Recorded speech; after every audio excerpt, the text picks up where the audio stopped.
Նոր ժամանակներ կբացվին Փաշինյան թրիփի շուրջ Հայաստան-Ամերիկա համատեղ հայտարարության մասին։ Հայաստան-Իրանի pedagogan անվտանգության դեմ միջոցներ չի ցերնարգեր, նույնը կգնգալենք Իրանեն, Փաշինյան։ Բաքվեն 400 վերադարձի եւ Սուրյո քաղաքացիներուն հանձնումը իրար հետ կապ չունին, Փաշինյան։ Եվրամիությունը եւ Կանադայի արտաքին գործոստ նախարարությունը ողջունեցին Ադրբեջանի մեջ բահվող 4 հայերու ազատ արձակումը։ Թուրքիան հայտնած է, որ ավարտած է Ալիջան անցագետի վերագառուցման 90%-ը։ Միացյալ Նահանգները կգնահատի Թուրքիո հետ ամուր գործընկերությունը, Թոմ Բարակ։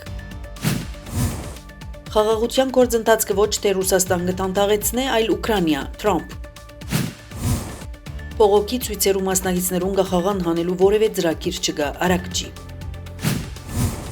Սկիզբ Արավ Գազայի հատվածի հագամարտությունը թատրեցնելու ամերիկյան ծրագիրի երկրորդ փուլը։